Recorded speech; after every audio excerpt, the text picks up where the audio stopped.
战月回到家里的时候，看到院子里停着2辆熟悉的车子，其中一辆是他大嫂海彤的，另一辆则是保镖车。大嫂过来了，他停好电动车，拿着车钥匙进屋。奶奶，大嫂，我回来了。海彤陪着老太太说话，听到战月的声音，他扭头看向屋门口。等战月走过来了，他笑问：水果送去给曾医生了吗？送到了，他还没有下班。我在他家诊所等到他下班才回来的。宝宝和贝贝没有跟着来。战月边坐下边问起2个孩子：我和奶奶没那么快回去，不带他们过来。宝宝明天还要上幼儿园，苏猛在，有2个哥哥带着玩，贝贝也不会哭闹。有伴玩的时候，贝贝不会找妈妈。你大哥已经下班了，他回家，有他看着孩子们也不用担心。战月哦了一声，苏猛这是要住在你们家里了，离得又不远，也不肯回家去。海彤笑道：小军怀上了2胎，他爸妈都没有那么多的精力管他了。他和宝宝玩得好，要住在我家里就住，2个孩子也有伴儿，2家来往密切。他和沈小军是好闺蜜，又是生意上的合作伙伴，感情好得很。而战印和苏南也是铁哥们，父母都是好友，2个孩子从小一起玩大，感情深，以后也会是铁哥们。2家长辈也乐见其成。君姐怀上2胎了。战月笑道：我还以为他们不会要2胎呢。苏南经常说儿子太调皮了，养一个孩子都头大，不想要2胎的，那是嘴上说说。看到我和你大哥生了贝贝后，他就想要2胎了。老太太说道：一个孩子还是孤单了点儿，我们这样的家庭又不用担心养不起，还是生2个娃好一点，至少有个伴。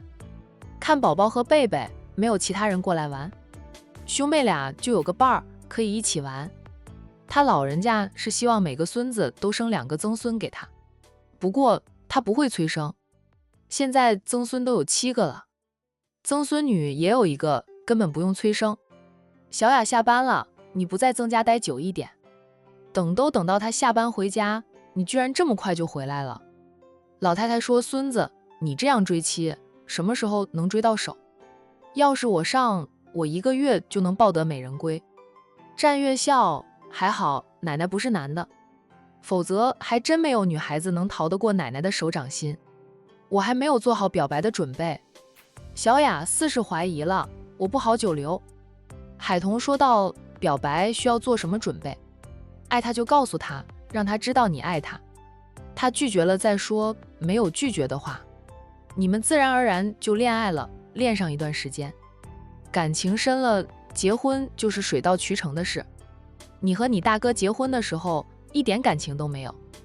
战月说道：大哥大嫂不一样，你们的爱情故事是无法复制的，他也不想复制兄嫂的爱情故事，他要的是你情我愿，心甘情愿，而不是像兄嫂当初那样是被逼无奈的选择。大哥是被奶奶逼着帮报恩，大嫂则是为了她姐姐才匆匆忙忙将自己嫁掉。如今兄嫂是很幸福，但刚开始的时候，小夫妻俩可没少闹矛盾冷战。他们私底下都说过不会走兄嫂的路，那也是无法复制的。海彤笑笑，虽然我和你大哥的爱情故事无法复制，但感情就那么一回事。你是真心喜欢曾医生的，向他表白怕什么？还是再等等吧，我希望是万无一失的。战月不着急，海彤也不好说什么了。老太太说道：老八就是慢吞吞的，我看着都急死了，要不是我出马了，他还在原地踏步呢。哎，孙子个个都是猪，生得那么好，连白菜都不会拱，还得我帮忙才行。要不是有我这个奶奶，你们一个个都得打光棍。战月连声说道：是，我们都是不会拱白菜的猪，奶奶也没有教过我们该怎么拱白菜啊。老太太好笑地道：这还需要教的吗？你们个个都聪明绝顶，这种事是人的本能，不需要教的。小雅什么时候能休假？她说如无意外就是这个周六。老太太便对海童说道：彤彤、周六，你们带上孩子过来，热闹一点，小雅也不至于太尴尬。只要还在管城的，都把他们叫过来。大家直热闹闹的，也让小雅了解一下咱们这个大家庭。她多少都担心的。曾家是不如他们战家，老太太不会嫌弃曾小。雅的家世，只要小雅人品好，家世清白，孙子喜欢就行。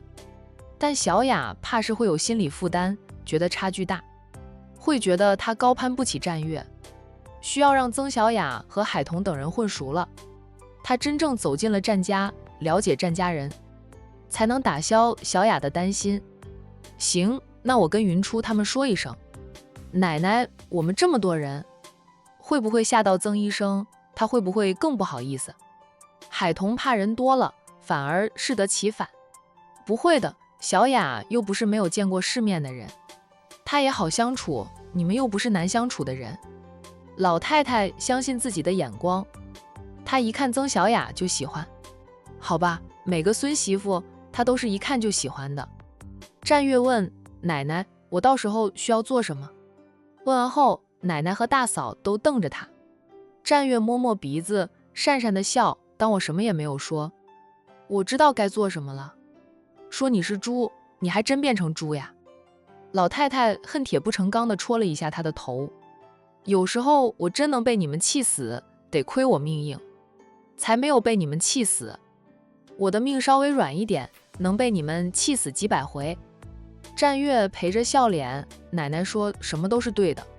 周六那天好好表现，要将你最好的一面展现出来。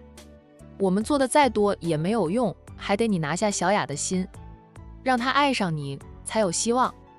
他们只是配角，烘托一下气氛呢，主要还得靠战月自己。奶奶，我知道了。老太太又叮嘱了她几句，便对海童说道：彤彤，我们回去吧。虽说阿印在家里带娃，我还是不放心。贝贝会哭着找你，她哄不住的。晚上要睡觉的时候，小丫头就一定要妈妈，这个时候亲爸都不好使。奶奶，你今晚不留在我这里住了？老太太过来住了2晚，战月舍不得奶奶走，想留奶奶在她这里住下去，让她可以尽尽孝，也让奶奶多教教她怎么讨女孩子欢心。不住了，这2天用不到我，我要回去好好陪我曾孙女，还是我曾孙女可爱啊。战月只得起身送奶奶和大嫂出屋，就知道奶奶有了曾孙女后，他们这些孙子都是靠边站的了。记得小时候，战月就经常问妈妈，为什么不将她生成个女孩子，说她要是女孩子的话，奶奶保证最疼她，让她妈哭笑不得。她老妈说，她做梦都希望她是个女孩子呢，可惜她还是个带把的。老妈拼了4胎，4胎都是儿子，4大金刚。用母亲的话说，得亏他们兄弟孝顺，被教得很好，要是不孝顺，能被气死。也得亏他们投胎在富人家庭里，要是投胎到穷苦家庭，4大金刚能不能娶到老婆都是个未知数。做父母的更会愁死。目送奶奶和大嫂回去了，战月才回屋里去。这个点不过是晚上9点多，都不到10点。以往他还在应酬呢，往往要12点过后才能回家。如今不到10点，他都在家里看电视了。战月开了电视，他很久没有看过电视了。看了一会儿，他看不进去，还是关了电视，上楼去。进了他的小书房，在书桌前坐下。战月想，他该做什么？看书看不进去，工作他也不想处理，写情书。他忽然想到了写情书，于是战八少爷拿来了笔和纸，手写情书。就是他写出来的情书还不会送到曾小雅的手里，他想着多写几封情书，等到机会成熟了，他再给曾小雅，曾小雅一下子收到他给的一叠情书，肯定会感动的。妈妈，我要妈妈，我要妈妈，不要爸爸。海童刚下车，就听到了女儿的哭声，小丫头哭得很大声。战印抱着女儿走来走去，不停地哄着，贝贝别哭了。妈妈很快就回来的，爸爸陪你玩游戏好不好？我不要，我要妈妈，就要妈妈。妈妈什么时候回来？我要妈妈。小丫头哭得眼睛红红的，脸上的泪水就没有干过。战印心疼不已，怎么都哄不住女儿。战牧尘和苏萌两人不停地拿玩具过来逗着妹妹，可是小丫头现在只想要妈妈，什么玩具都不要，爸爸和哥哥她都不要。好，要妈妈，妈妈很快就回来的，咱们出去看看妈妈回来了没有。战印没有办法，抱着哭个不停的女儿，带着两个男孩子走出屋去。苏萌小声对战牧尘说道，没想到贝贝晚上这么能哭，哭的时候一点都不可爱。宝宝也是小说道，我妈妈在家，她就不会哭，她是这样，夜深了就非要妈妈不可。小孩子哭起来都不可爱，她自己也还是小孩子呢。苏萌说道，我不哭的时候，我爸爸都说我不可爱呢，总说我是个猴子，静不下来。宝宝笑，有时候他爸爸也会这样说他。兄弟俩都投给对方一记你懂我懂的眼神。妈妈回来了。战印看到了爱妻，欢喜地对女儿说道。他抱着女儿快步走过去。海童扶着老太太下车，说道，我这才下车呢，就听到贝贝在哭，哭的整个别墅区的人都能听到了。战印无奈的道，你又不是不知道你的宝贝女儿，夜深了要睡了，非要妈妈抱着才肯睡。爸爸的怀抱像有刺一样，他那么疼女儿，平时的女儿也很喜欢他这个爸爸，可是每天晚上他这个爸爸就会失宠，女儿只要妈妈。贝贝看到妈妈回来不哭了，不过小脸上还挂着泪水，他朝妈妈伸出双手要妈妈抱他。海童松开了老太太，老太太也不用他再扶，老太太心疼曾孙女呢。妈妈回来了，这回来晚1分钟就哭成这般，太奶奶看得心疼死了。老太太伸手去帮小丫头拭泪，妈妈回来了哈，别哭了哦。海童抱过了女儿，小丫头等太奶奶帮她拭了泪后，两手一搂，搂住了妈妈的脖子，头靠在妈妈的肩膀上，抽抽泣泣地道，妈妈不要贝贝。妈妈怎么不要贝贝了？贝贝是妈妈的心肝呢。